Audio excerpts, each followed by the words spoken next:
선생님에게 공공 디자인이란 무엇인지 얘기 부탁드립니다.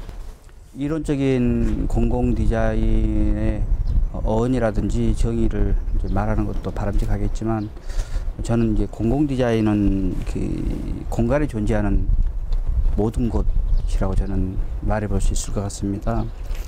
다양한 분야에서 융복합되어서 완성될 수 있는 것들. 그러한 의미에서 공공 디자인은 다차원적이고 다각적이며 광의적인 차원에서 서로 거버넌스를 실천해서 완성시켜 나가는 과정의 모든 것들을 공공 디자인이라고 할 수 있을 것 같습니다. 이런 공공 디자인이 사람들의 삶을 어떻게 변화시킬 수 있을까요? 다양한 측면이라고 할 수 있겠지만, 예전에는 우리가 흔히 말했을 때 이제 장애인을 좀 더 사회적 약자로 이렇게 분류를 하고, 그런 사회적 약자에 대한 것들에 대한 환경이 다르죠. 예를 들어 시각 장애인이라든지 다른 신체 장애인들이 범용적으로 가변적으로 할 수 있는 공간들이 사실 형성해야 되거든요. 사회적 약자에 대한 배려를 통해 불편함을 최소화시킬 수 있는 것. 건축물과 모든 매체를 남녀노소 사회적 약자의 모두가 범용적이고 가변적이며 다목적과 다기능의 실현을 꿈꾸는 것이죠. 여기가 이제 연산면 선비로 275번 길 이쪽 연산역 이론을 대상지로 정해서 이제 사업 진행을 하셨는데요. 이 지역 특히 이제 연산역에 대한 역사라든가 이 일대의 어떤 도시에 대해서 좀 아시는 거 무엇인가요? 처음에 연산역에 대한 이제 프로젝트에 대한 제안을 받고 연산역에 왔을 때 아주 그 서정적인 초여름이었습니다. 이렇게 비가 오면서 아주 이제는 간이역, 정말 인적이 드문 간이역에 쓸쓸하게 내리는 그 비, 굉장히 서정적이었는데요. 정말 아름다웠습니다. 그래서 그러한 것들을 굉장히 사진을 제가 많이 찍었었는데요. 여기는 1900년도에 그 우리가 석탄을 뗐을 때 그 전기기관차가 달리는 호남선의 이게 허브 역할, 이게 플랫폼이었죠. 모든 호남선 열차는 이 호남선을 거쳐가야 했었죠. 저 우측에 보이는 게 급수탑이라는 건데요. 그 전기기관차에 물을 이렇게 보급했었다고 합니다. 그렇기 때문에 호남선으로 향하는 모든 기차는 여기서 정차하고 물이 기차에 담수되는 그 과정 동안에 객차 안에 승차했던 승객들은 자연스럽게 나와서 연산역에 또는 연산역 주변에 정해진 시간 안에 여러 가지 이제 국수도 먹기도 하고 특산품도 먹기도 하면서 재미난 문화가 있었던 것 같습니다. 근데 이것은 1970년대 이후에 이제 전기기관차로 바뀌면서 약 60년 만에 이 연산역의 그 역의 기능이 급격하게 쇠퇴하게 되는 것 같습니다. 문화재 48호로 지정돼 있습니다. 예. 이게 저거 만든 방식도 기존에 이제 콘크리트를 부어가지고 만든 거라면 저거는 이제 벽돌을 쌓아오는 거는 다르다고 하시더라고요. 예, 석조 형태로 해서 이렇게 쌓았던 거기 때문에 지금까지 원형대로 잘 보존되어 있던 비법이라 할까요? 관리가 관광객들이 여기서 인증샷을 많이 찍으시더라고요. 이쪽 프로젝트를 하게 되면서 이제 그것도 있고요. 이제 가장 이제 역사적 가치가 있었던 이 연산역이 부흥하게 됐던 이유와 쇠퇴하게 됐던 어떻게 보면 이유, 그 원인이 저 급수탑에 기점이 되어 있지 않을까. 이 주민들이 이곳에서 살면서 그러한 예전에 화려했던 연산역, 그리고 모든 이쪽 부근에 이제 통학생들이 기차 통학을 하면서 학교를 다니면서 아름다웠던 70년대의 추억들을 고스란히 간직하고 있었던 거죠. 과거에 이제 정을 많이 가지고 있고 추억을 간직할 무렵이었죠. 논산시의 도시 디자인 팀 공무원들이 몇 분들이 굉장히 열의와 열성이 있었던 것 같습니다. 정성을 가지고 이러한 사업들에 대해서 관심을 가졌었고. 그때가 몇 년도? 2010년도 정도, 2010 지금부터 한 7, 8년 정도 전이었던 것 같아요. 그러한 결과가 있고 이쪽에서는 연산역은 특산품이 대추예요. 대추가 굉장히 알이 굵고 맛있어요. 네. 역장님이 저 보면 네. 대추를 한 무더기 이렇게 따서 저를 주시거든요. 가면 운전하고 가면서 먹으면 정말 달고 맛있습니다. 그래서 이제 대추 축제라든지 여러 가지 관련 축제가 있고요. 서울에서 이렇게 호남선으로 내려다 보면 고속도로를 타고 내려오더라도 논산 쪽에 이렇게 다다르게 되면 마치 이 두꺼운 비닐이 이렇게 열린 걷어진 것 같은, 그러면서 하늘이 맑게 개인 하늘을 느낄 수 있는 데가 예전부터 논산이었던 것 같아요. 그래서 이제 그러한 이제 논산시 도시 디자인 팀의 주무관하고 팀장님 이들이 외부에 이제 아무래도 다른 지자체라든지 국내외 사례들을 많이 접하게 되고, 또 그분들이 열성적이고 어떤 그런 관심을 가지고 이 도시를 더구나 이 연산역을 어떻게 발전시켰으면 좋겠다라는 강력한 의지와 열정이 있었던 것 같아요. 아까 이제 공공 디자인에 대해서 말씀하실 때 공공 디자인이 목표하는 바는 뭘까요? 인간의 삶의 질이랄까요? 예, 공공 디자인이라는 것은 디자인 전문가 집단 외에 비전문가 집단, 공공이란 말이 그 말인 거죠. 모든 사회적인 약자든 모든 사람들이 혜택을 누릴 수 있는 디자인이라는 것은 심미성이라고 대부분 얘기하지만 디자인은 기능성도 포함되고 있습니다. 공공 디자인은 경제성을 추구는 하지는 않아요. 그리고 공공 디자인은 삶의 질을 굉장히 풍요롭게 만드는 거죠. 그래서 가장 중요한 것은 공공 디자인이라는 것은 사회적인 약자, 모든 사람들이 개성이 다르잖아요. 그래서 배리어 프리 디자인이라고도 합니다. 장애가 없는. 그리고 유니버설 디자인, 장애를 개성으로, 이제는 장애를 예전에는 굉장히 듣기도 섬뜩한 단어들로 많이 썼었어요. 불구자, 그 위에 또 막 썼던 말도 많았었는데, 예, 좀 입에 담기도 힘든 그러한 말들로 많이 썼는데, 지금들은 사회적인 약자라고 합니다.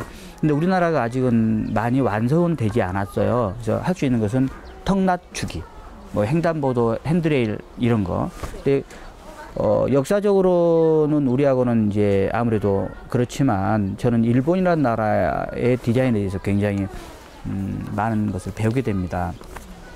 일본의 이렇게 보행도로에 보면 사람들이 시각적인 시각 이 장애가 있는 분이라든지 약시자라든지 이런 분들이 걸어가는 도로를 선형블럭이라 해서 줄이 쳐져 있는 것을 노란색 선형블럭이라고, 저명블럭이라는 것은 멈춤이나 뭐랄까 방향 전환을 표시하는 건데, 일본은 그게 정말 잘 돼 있어요. 그래서 공공 디자인이란 꼭 정의 뭐냐라고 한다면 우리의 인류의 삶, 꼭 우리나라의 사람들뿐만이 아니라 인류의 삶을 보다 쾌적하고 안전하고 풍요롭고 편리하게 만드는 삶의 질을 품격을 올리는 것, 그거지 않을까라고 생각을 합니다. 여기서 이 사업이 이루어져야 했던 좀 이렇게 대외적인 것들은 얘기를 해주셨는데 특별한 이유가 있을까요? 꼭 진행이 됐던 이유는 지자체들은 국가 사업을 하고 싶어 하죠. 모든 지방자치단체가 우리나라의 중앙정부와 지방정부들인데, 지방자치단체는 지방 재정 자립도가 약간 취약하긴 합니다. 국비 교부금이 지방비 자체로 할 수 없는 사업들이 많이 있고, 뭔가 부족했던 어떤 재원들이 국비에서 조금 지원이 되면 훨씬 더 윤택하고 완성도가 높은 사업들을 완성해 나갈 수가 있을 것 같아요. 그래서 하고 싶어 하죠. 연산역이 꼭 진행돼야 했던 이유는 저는 그거였어요. 즉 논산시 지역 공무원들의 열정과 정성, 성의, 그리고 이것들은 그리고 이제 와서 보니까 지역 주민들의 또 정성과 열정과 참여 의식과 수준이 굉장히 높고 지대하고, 이분들이 함께하면 굉장히 좋은 대한민국의 선행 사례, 모범 사례, 우수 사례가 되면서 지역의 경제 활성화를 기여할 수 있겠다라는 확신을 가질 수가 있었습니다. 네. 기차역이 갖는 특수성이 있는데 요거의 그래. 효과가 원래는 이제 제 이 문체부 사업은 말 그대로 공공 디자인으로 행복한 마을 만들기라는 프로젝트였어요. 그래서 공공 디자인이 적용됨으로 인해서 그 쇠퇴되고 낙후됐고 소외됐던 그런 지역들이 활력 있게 바뀌어질 수 있는 어떤 그런 기반을 만드는 거. 그게 하드웨어가 됐든 소프트웨어가 됐든 그것이었는데 이 연산역은 다양한 사업 대상 구간이 있었어요. 근데 구간이 있었지만 가장 비중을 많이 뒀던 게 이 내량의 장대형 보통 열차였죠. 전체적인 면적 공간으로 한다면 약 16평 정도 이렇게 될 수가 있는 이 저평수의 공간들을 어떻게 활용할 수 있을까? 그럼 애초에 기본 계획 단계부터 사업비 지정되기 전부터 이제 저거 객차 들어와 있었죠. 여기 와서 가장 느꼈던 게 이 지역을 활성화시키기 위해서는 처음에 국비의 교부금하고 지방자치단체의 비용이 나와서 이 사업이 잘 완성되더라도 가장 중요한 것은 지속 가능. 그렇죠. 유지 관리 보수할 수 있는 지속 가능성의 무게를 실었었어요. 그 지속 가능하게 할 수 있는 것까지 국비와 지방비로서 계속 충당할 수는 없거든요. 그래서 뭔가 여기서 수익 사업, 수익을 목적으로 하기, 영리를 목적으로 하지 않은 비영리 수익 사업을 하고 싶었어요. 즉, 이번 사업비를 만들어서 이 사업비로 만든 하드웨어 시설들이 소프트웨어 프로그램에 가동돼서 이 지역 주민들, 주민 휴비체가 주축이 돼서 그 조합이라든지 주민 추진위를 만들어서 여기서 발생되는 수입을 가지고 꾸준하게 유지, 관리, 보수되면서 자생할 수 있게 만드는 게 가장 큰 목적이었으나 기차 내량이 있었기 때문에 그 사업비가 부족했기 때문에 기차 내량을 우선적으로 할 수밖에 없었던 공간에 대한 제한, 시간과 비용에 대한 제한이 있었기 때문에 저 대상지로 이제 국한될 수밖에 없었습니다. 여기는 이제 진짜 썼던, 사용했던 그 해마을호 기차가 들어와가지고 그 공간을 조성한다는 데 의미가 좀 있는 것 같아요. 그게 장점이기도 하고 재미난 것이기도 하지만 제한이 굉장히 많았어요. 제약이. 여기는 저 기차 내량에는 냉방과 난방의 시스템이 들어가야 하고 여러 가지 기능적인 것이 들어가야 되는데 전력이, 냉난방기가 가동되기 위해서는 전력이 들어와야 되는데 자체 전력은 없고 전력을 끌어오는데도 굉장히 이 과정, 이 관내 역사 안에 있는 바닥은요, 지면을 조금만 파도 다 이게 다 신고사항이고 허가사항입니다. 허가사항이죠. 그리고 또 여기는 현재 176대의 왕복 기차들이 다니기 때문에 경관 대상이에요. 즉 심의 대상이죠. 저기에 기차가 낡은 기차를 도색하는 것도 여기서는 심의 대상입니다.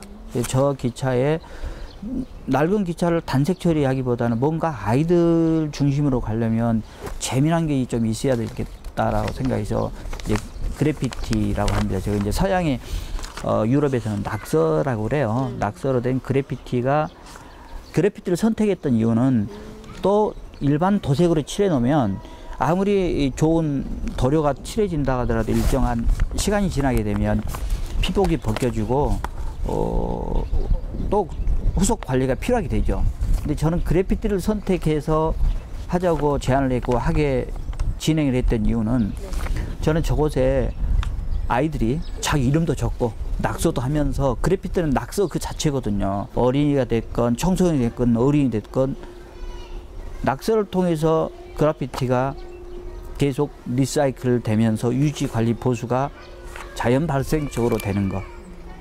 그런 체험을 주고 싶어서 이런 그래픽을 익스테리어 디자인을 하게 됐죠. 그 안에 보니까 수도 시설도 있어요. 예. 그거는 어떤 특별한 활동을 염두에 두고 하시는 네. 거예요? 1호차, 2호차, 3호차가 있는데요.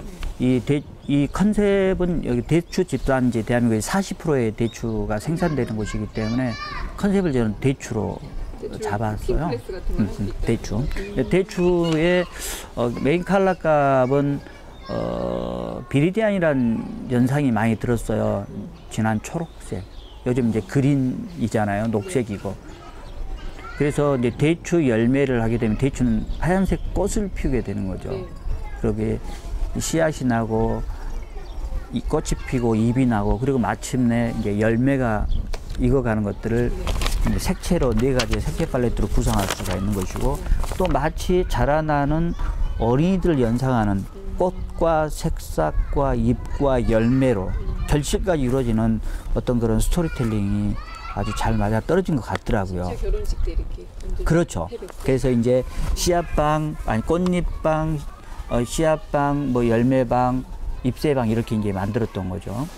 그렇게 만들어 놓고 제일 초반부에는 아이들이 막상 기차를 타게 되면 네. 좀 경관을 이 기차가 이렇게 달려가는 내달린 이런 모습들을 아이들이 가까이 좀 볼 수 있게 만들고 싶었었어요. 네. 그래서 저쪽 제일 쪽에 종점부, 후사면부하고 시점부 이쪽 전면부에 데크 형성을 이제 제가 또 기획을 했죠. 그래서 데크를 만들어서 아이들이 그것을 조망할 수 있고 확장성을 가질 수 있고 안전성을 보장하면서 할 수 있는 공간을 만들고자 의도를 했고요. 그렇게 하면서 답답한 기차의 공간적을 좀 더 개방성 있게 만들었어요.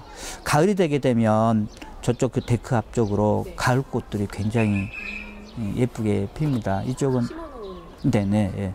자연 발생적이 아니라 이쪽 이제 영모님이 굉장히 제가 볼 때 굉장히 부지런하신 것 같아요. 이제 그랬던 것 같고 그래서 저기는 왜 수전 설비를 했냐면 네.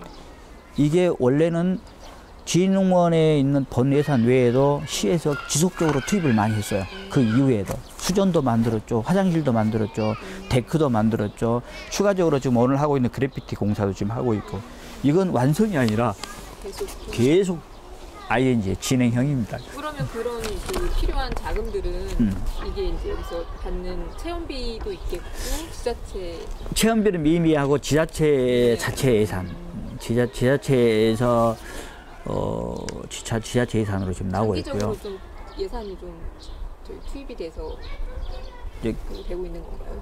그걸 이제 먼저 답변을 드리고 얘기가 드릴게요. 수전 설비가. 그래서 뭔가 수익 서비스야 유지 관리 보수를 하고 청소할 수 있는 그러한 소수의 이쪽 이제 어르신들이 계시면서 어르신들이 그 시니어 클럽이라고 있어요. 그 어르신들이 좀 참여하게끔 했는데 그 어르신들이 조금이라도 어떠한 그 수고비 정도를 네. 가져갈 수 있으면 유지 관리 보수하기 위해서는 그리고 또 이쪽에 매점들이 없습니다.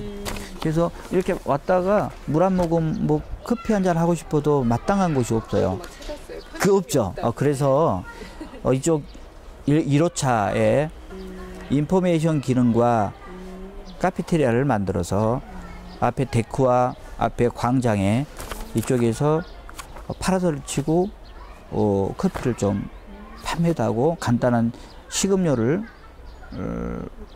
식사보다는 이제 음료 위주로 좀 판매를 하면서 그렇게 하면서 이쪽 지역 어르신들의 일자리도 창출하면서 그 근간을 수입을 만들어서 수익을 목적이 아니라 비영리를 목적으로 수익 사업을 하는 거죠. 그렇죠.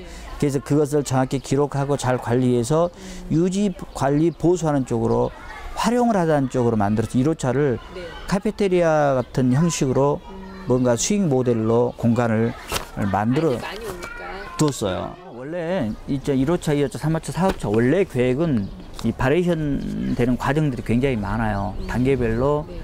또 진흥원에서는 주관 기관이고 저희 기획자들이 입장하고의 정책과 항상 현장들은 약간의 이제 뭐랄까 생각의 차이들 이런 게 있죠. 비오든 갤러리를 만들고 싶었어요. 그래서 여기서는 조그마하지만 아이들한테 들려주는 뭐 판토마임이라든지 뭐 어떤 조그만 소규모 공원이라든지 또 뭐 동화구연이라든지 아니면 어떤 갤러리 작가들이 갤러리로 활용해서 뭐 시화전을 한다든지 뭐 미술 작품 한다든지 소규모 음악회를 한다든지 소규모 친목회를 한다든지 그래서 그렇게 한 칸을 썼을 때에 임대료는 받아야겠죠. 네. 그 임대료 또한 이 지역의 유지관리 보수할 수 있는 소득 기반으로. 그러니까 체험을 한다고 하면 거기에 재료비가 들어갈 거고 그렇죠. 그 재료비에서 일정 부분을 그렇죠. 사업을 위한 이제 그런 것을 잡았었죠. 근데 잡았는데 가장 큰 목적은 아니 중요한 문제점은 역사 아니기 때문에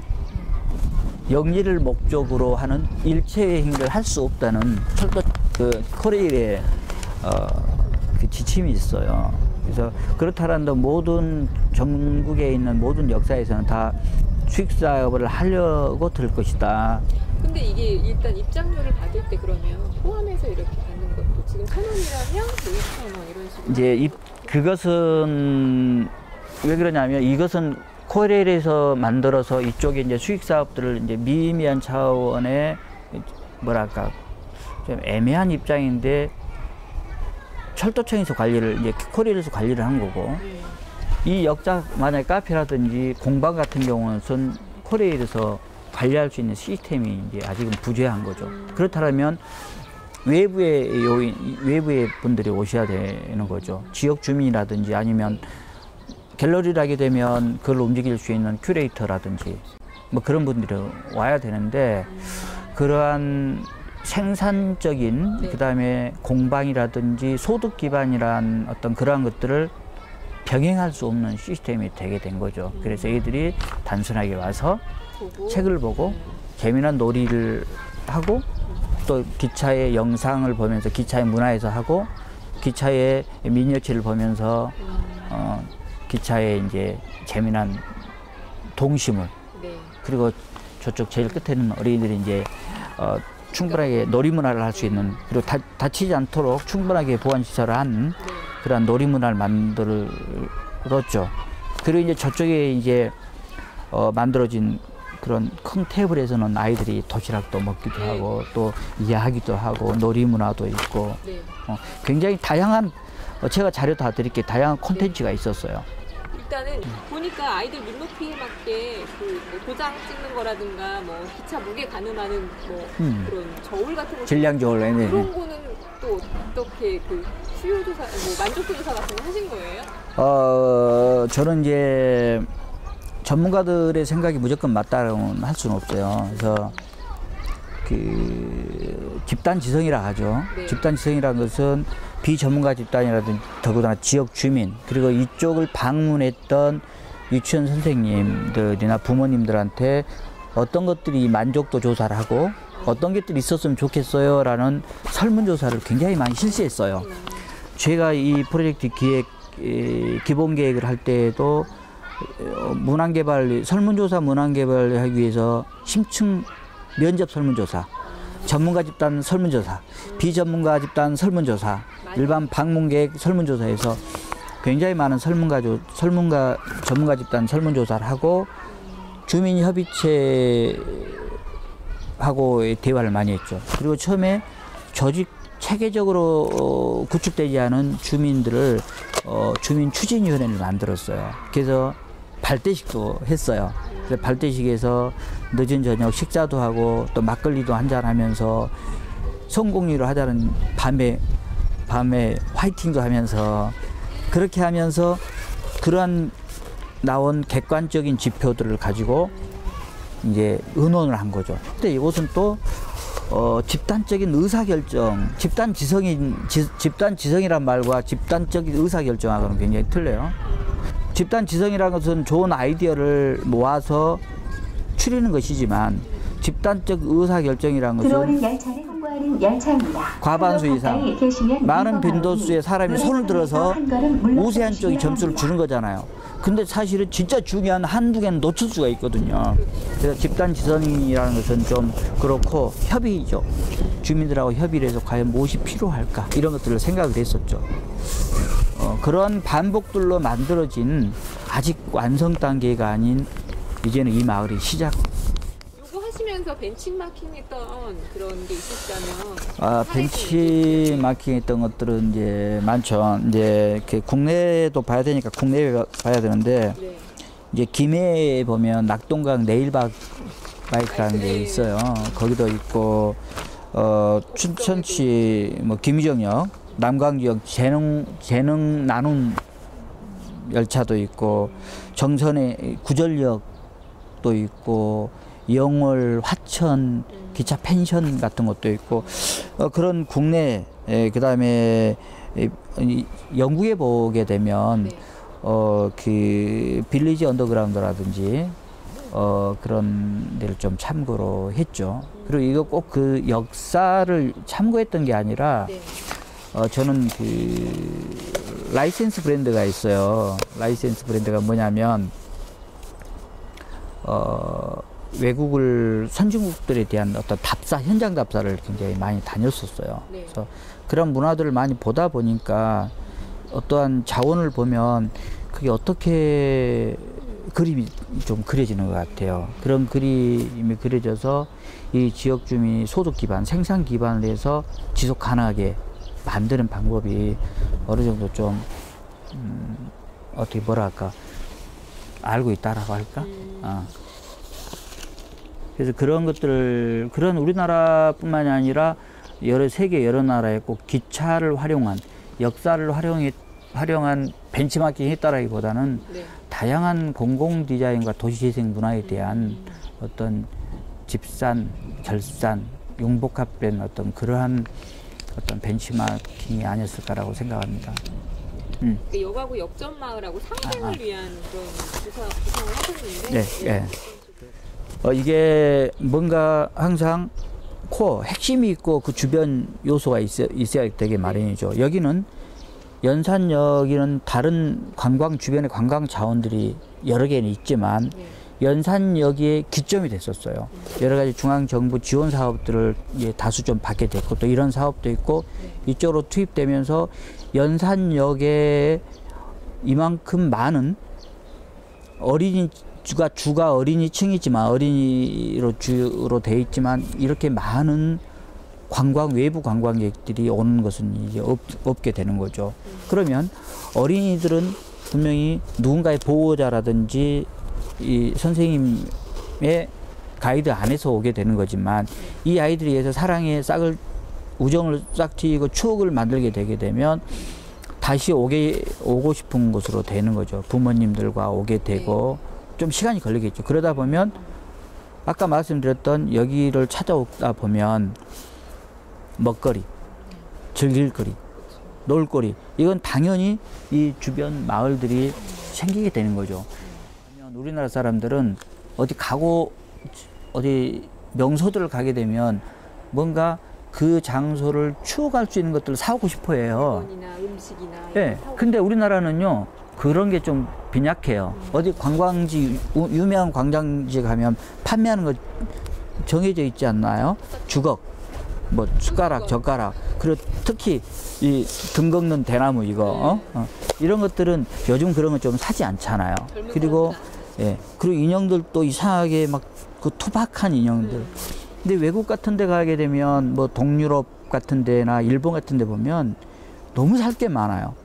재미난 거리 살 것들이 많이 없죠. 그런 문화 상품들을 충분히 이쪽 지역에 판매할 수 있는 것들이 나오죠. 예를 들어서 뭐 대추가 특산품이게 되면 대추가 꽃이 피어서 열매까지 맺어가는 그런 과정들을 캐릭터화 시켜서 뭐 대순이야 대둘이라든지 뭐 재미난 역사 자원들이 있으니 그런 자원들을 이제 만들어 가면 좋죠. 그래서 연산역을 기점으로 급수탑, 그 다음에 연꽃, 그 다음에 다양한 이런 자원들, 장미터널 이런 거 외에 지금 빈집들이 많이 있습니다. 그런 빈집들의 이런 어린이 관련 또 아니면 예술가라든지 문학가라든지 요즘 이제 도시인들이 귀농 귀촌을 많이 하기 때문에 조용하고 또 교통편이 그렇게 뭐 좋은 편이니까 이쪽으로 오셔가지고 귀농 귀촌하면서 시도 쓰시고 작가 활동도 하시는 그런 공간들을 지자체에서 뭐 세제 감면을 좀 준다든지 어떤 여러 가지 기능을 만들어 준다면 재미난 거리들이 될 수 있을 것 같아요. 그리고 여기가 이제 그 개장 이후에도 아까 말씀하신 것처럼 마을 협의체라든가 이제 공동체 그리고 이제 디자인 총괄팀 논산시 그쪽도 관리 체계가 잘 마련돼 있는 걸로 알고 있어요. 그런 배경은 아까 잠깐 설명을 예. 해주셨지만 뭐 얘기하시고 싶으신 게 있으신지.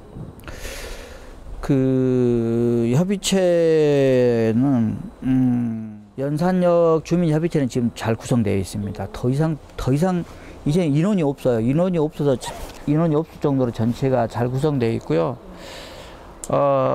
저도 이게 공식적인 회의 빼놓고도 워크숍 같은 것을 많이 했었어요. 이분들은 항상 준비되어 있어요. 이 마을의 발전을 위해서는 준비되어 있고, 이 지역 공무원들도 연산역에 발전돼 가는 이런 과정들, 그리고 많은 다른 인터뷰를 통해서도 아시겠지만 연산역이 이제 많은 사람들로부터 특히 이 어린 아이들과 학부형 그리고 이제 유관기관으로부터 사랑을 받는다는 걸 알고 있잖아요. 네. 그러니까 관심과 애착들이 많이 가기 때문에 특별한 주민협의체의 발전은 이제 더 이상 없고, 이제 주민들한테 주민협의체에 바란다는 것은, 주민들은 사실은 이 교부금이 나와서 어린이들한테만 써진 게 아니라 직접적인 지역 주민들의 소득 기반, 소득 사업이 돼서 뭔가 수익이 창출돼 있으면 더 좋았겠죠. 근데 그러기에는 교부금 자체나 시간적인 절대 공기나 비용들이 좀 넉넉하지 않았었고요. 이제부터 그런 것들은 하나씩 혜택이 돌아올 겁니다. 그런 혜택이 돌아온 데는 단계가 필요하고 시간이 필요하거든요. 그 수혜가 오기까지는 이 주민들은 지금처럼 주민협의체들이 같이 뭉쳐서 노력해준다면 이 마을은 이제는 점점 좋은 궤도에 올려서 안정되게 발전할 수 있을 거라고 생각합니다. 찾아보니까 코레일에서 운영하는 그 철도 체험 그 역사 꽤 되더라고요. 네, 많죠. 네. 근데 이제 특히 이제 이쪽 연산역으로 사람들이 많이 오는 이유가 무엇이고, 지금 공간 조성 후에 여기 차별성이 있다면?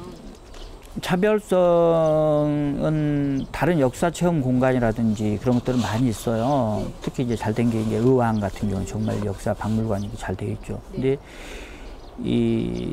아무리 우리나라가 일일 생활권화 됐다고는 하나, 지방에서 이렇게 이동하는 어떤 그런 동선들이 번거로움이 아마 있을 것 같아요. 그리고 이제 어린이들이 이제 1박 2일이라든지 하루 종일 버스를 타고 가는 원거리 이동 시간, 그런 것을 고려했을 때 지역에 이런 것들이 있기 때문에 쉽게 말하면 접근성의 용이함, 그게 가장 그 메리트지 않을까. 다른 데서 마땅하게 갈 만한 곳들은 좀 원거리이기 때문에 아마 그런 것들이 적중하지 않았나. 그리고 이제 이쪽에 대추 축제라든지 딸기 축제, 이런 축제를 보러 오면서 또 오가면서 들을 수 있는 접근성, 여기에 좀 작용되지 않았나 싶습니다.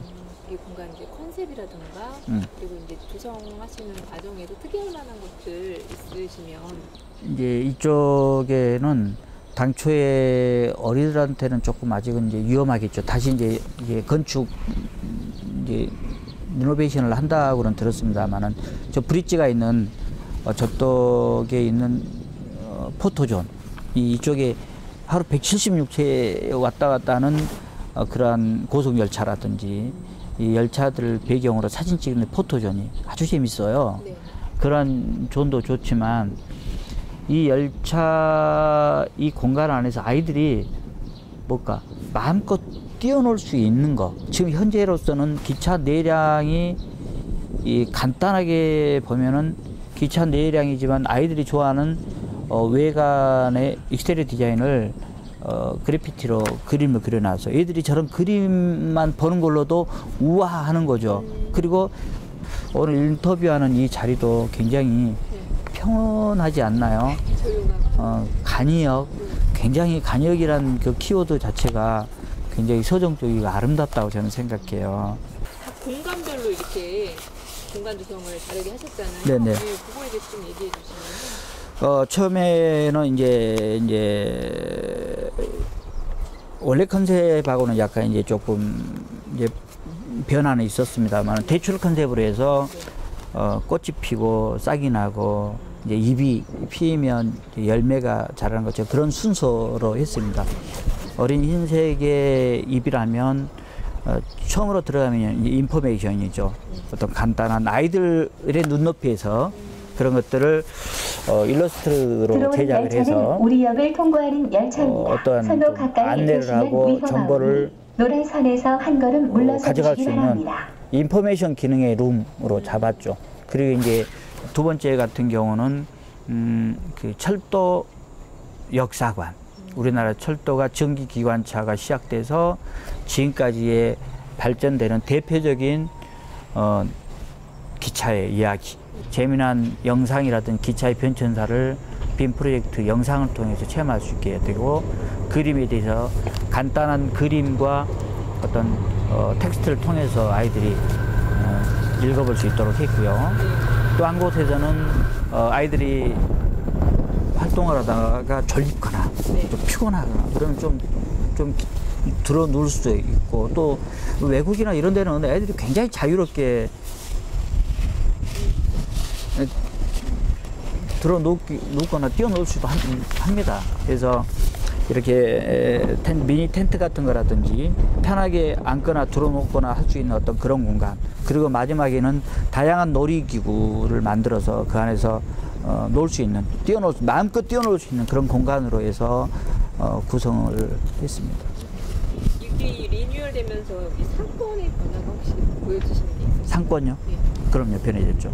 방금 말씀드린 저처럼 폐가옥, 바로 앞에 있는 폐가옥을 시니어클럽에서 바로 리폼을 해서 유통 판매 센터로 만들어서 활용하고 있고, 없었어요. 집주택이었습니다. 그게 생성이 제일 먼저 나왔고, 을 판매하고 지금 그렇죠. 하고 있는 데가 예. 그게 제일 빨리 저게 돼 있고, 그 다음에 저쪽에 완전 이제 폐가처럼 돼 있던 집을 헐고 이제 신축했어요. 그래서 그쪽에 식당이, 현대식 식당이 영원 가든이 혹시 바로 앞에, 바로 예, 아니 영원 가든 말고 그 건너편에 새로 지은 게 있어요. 아직 오픈 안 했어요. 그 다음에 원래 이쪽에 있었던 그 이미테이션으로 만들었던, 네. 아니 모형 만들었던 기차의 뭐랄까 머리 부분이 있어요. 그게 있었던 부분을 장미터널 앞에 공개 공지로 옮겨놨어요.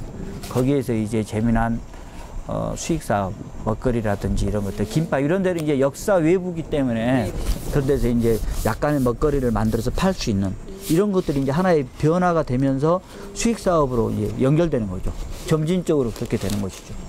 특히나 이제 기차이기 때문에 이 주변 거점들하고 연계할 수 있는 어떤 관광 사업이나 프로그램들이 좀 있을 것 같은데, 그 선생님께서 생각하시는 그런 저 또 앞에 농협 창고가 한 5개 정도 있습니다. 네. 그 이제 현재는 공실로 되어 있는 농협 창고가 있고요.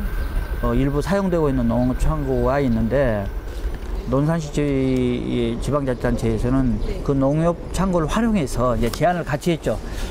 디자인 팀하고 생각이 이제 많은 회의를 통하다 보니까 네. 가장 좋은 결과는 생각이 같아지더라.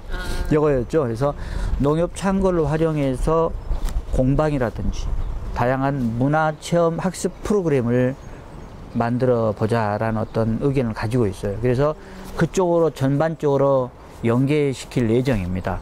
그리고 생태 체험 학습장, 이제 생태 연꽃, 그리고 거기에 이 지역 주민들이 얼마나 정성이냐면요, 거기에 작은 그 잉어 이런 물고기들을 굉장히 많이 놓으셨어요. 그래서 작년에 나왔으니까 굉장히 많이 자란 애들이 컸을 거라고 생각해요. 그리고 또 이쪽 지역 주민들이 그쪽 근처에다 또 이렇게 저수지를 만들면서 자기의 스스로의 어떤 지원이 없이 자기의 노동력들로, 주민 자체의 노동력으로 수변을 확장되고 있어요. 점점. 그러면서 거기에 수변을 심고 얘들한테 볼거리를 만들어준 거죠. 단순하게 기차 내량에 대한 체험뿐만이 아니라 주변에 있는 주민 스스로가 만들어 놓은 이 마을의 자원, 유형적, 무형적 자원들을 아이들이 즐기게 되는 것 같아요. 이런 것들이 연산역의 프로젝트를 빌어서 확산되는 연계 사업이라고 볼 수 있을 것 같습니다.